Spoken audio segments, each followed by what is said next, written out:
Hello friends, I'm recording this video a little bit later today because I spent most of my day in the car helping some youth organizations, Boy Scouting organization in Lviv that is raising help for the army.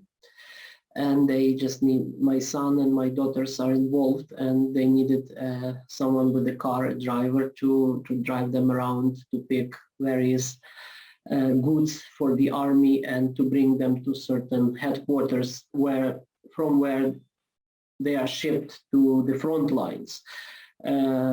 Basically, these are children, high school children, students, and some other people who actively collect things for the army, starting with food supplies and various non-lethal army equipment, and all that is badly needed in the fighting zone. And overnight, so during the day they collect it, and overnight cars bring it to our soldiers. So it's 7 p.m. In Ukraine now, and I'm giving you the update for the day that almost passed, and we are facing a long and probably very difficult, hellish night. It was a very difficult day of fighting. Quite optimistic for the Ukrainian army because it managed to stop the enemy on various directions. Basically, the advancement of Russian army is more or less successful only from the southern side, from Crimea. Again, it's moderately successful. It's nothing as they planned, but they have some advancement from that side. Otherwise, in Kyiv, in eastern Ukraine, they are suffering terrible losses. According to the numbers that are quoted by Ukrainian army, some from 35 to 4,000 Russian soldiers were killed in action over these 3 days.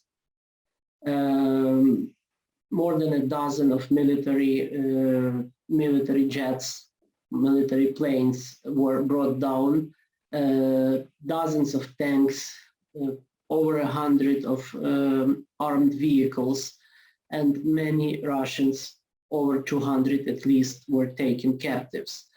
Even if we divide these numbers by 2, to be generous, to give some admittance for probably some kind of military propaganda, these are still huge losses, up to 2,000 soldiers in 3 days, absolutely unheard of for Russian army. As I said in one of my previous videos, even in the worst days of Soviet invasion in Afghanistan, they were losing soldiers at a pace of 15 people a day at most. And here they have 1,500 in a couple of days at least. I'm not saying that with any kind of bravado, but these are objective numbers which give a lot of enthusiasm here, because it shows to the people that Russian army can actually be stopped or at least slowed down by the efforts of our army. And some military analysts say that today Russians are likely to change their approach. What happened in these past days, they describe as a strike of a knife, metaphorically. So the Russian army was trying to pierce the body of Ukraine by certain directions, enter into Kyiv, enter into other strategically important points. It didn't work. We have some reports, unconfirmed though, that Putin actually fired his chief of staff, of military staff, famous General Gerasimov. If this news confirms, then it's a real sensation, because Gerasimov was considered to be one of the strongest Russian generals and like a genius of strategic planning. And if he is really fired, that's a bad news for the army, for the Russian army, and very good news for Ukraine. But also it's recognition of the fact that this planned blitzkrieg scenario failed. So if this strike of a knife strategy failed, they will change it with the strategy of bear's embrace, of something that they will kind of put an iron circle over Ukrainian territory and try to press from all the sides with full weight of their military body. Now the crucial question is, how heavy is that body? How strong is it? Because there are some reports that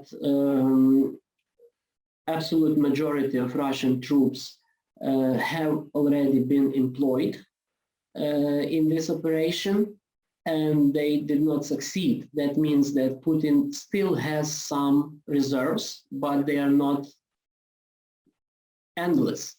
And we will see how much he can use, and especially how much morale the Russian army still has, because we have numerous cases of soldiers surrendering themselves, abandoning their armed vehicles and fleeing, mainly because they don't have real motivation what they are fighting this war for, what's the sense of this war. In many cases, at least based on the confessions of the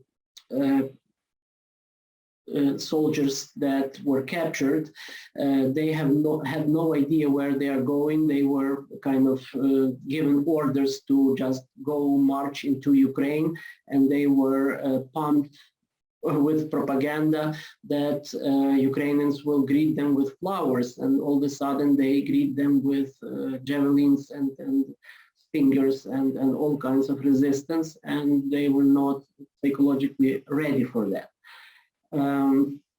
We will see certainly the night that is in front of us will be very difficult.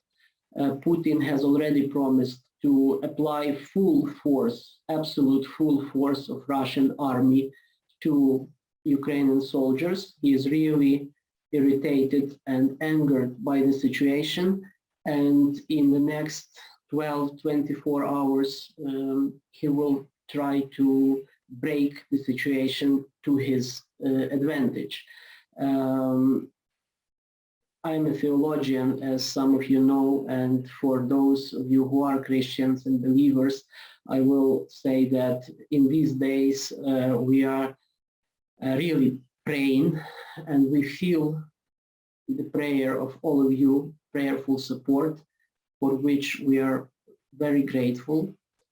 And also I must say that we are learning to pray psalms, biblical psalms in a new way, especially the psalms of imprecation.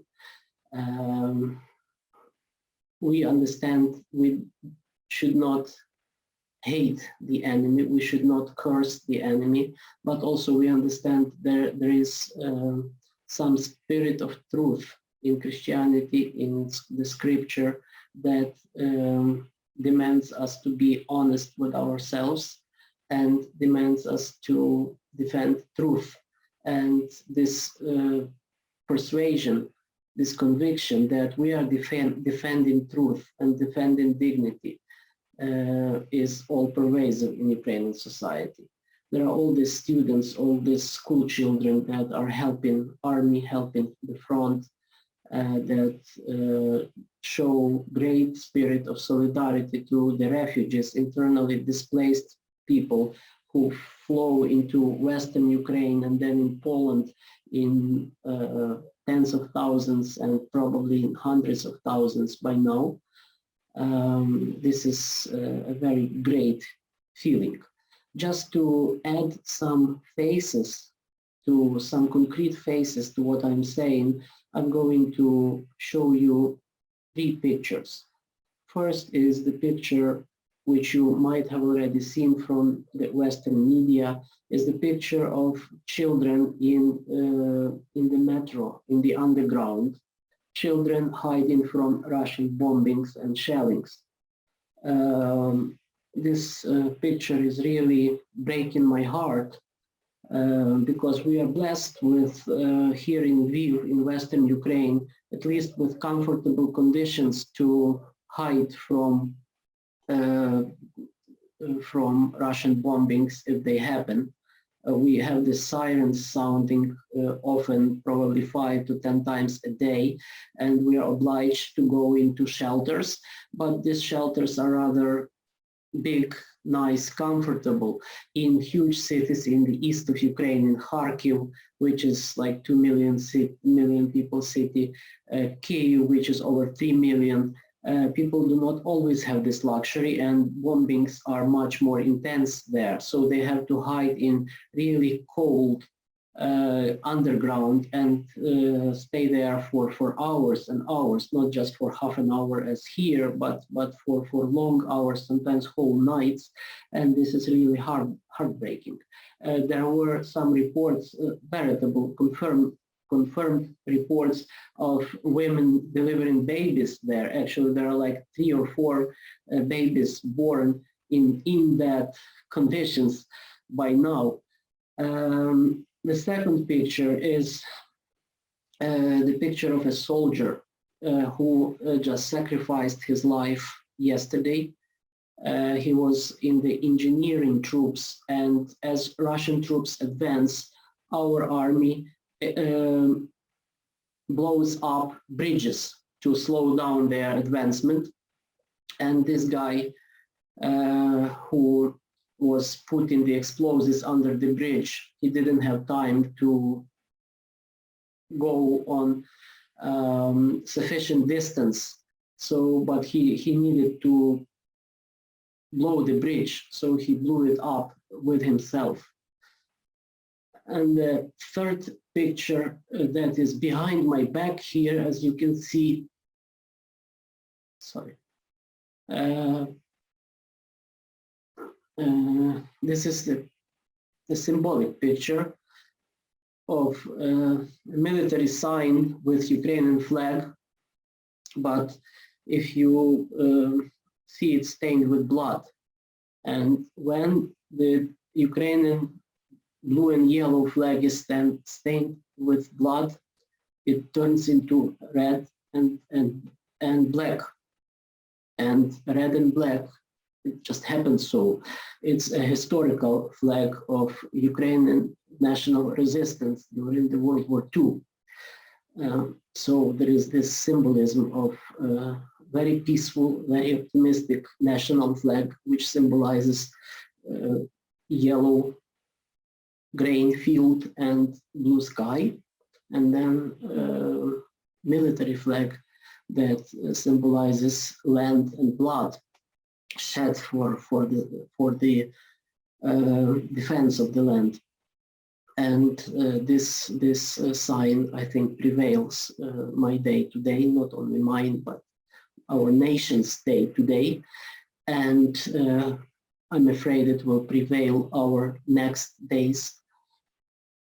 The last note is that luckily there are some stronger sanctions implemented today. Probably Russia will be cut off of the SWIFT system. Hopefully there will be more sanctions and more pressure put on Putin. We have some moderately optimistic signs of very tiny fractions of civic society waking up in Russia and at least expressing that their outrage with the war. We need more of that. We need your support. We need pressure on your politicians. We need your prayers. And probably in the next day, I will be also posting some financial information under those videos. For those of you who want to help our army, I will share with you financial details of one or two nationwide organizations that are trustworthy and that raise money for humanitarian purposes to help the wounded, to help the refugees, to help our soldiers to stop this madness. Thank you for listening, and please subscribe to this channel and share this information so more people see this and get this information about what is going on the ground here in Ukraine, and can hopefully help the situation. Thank you very much.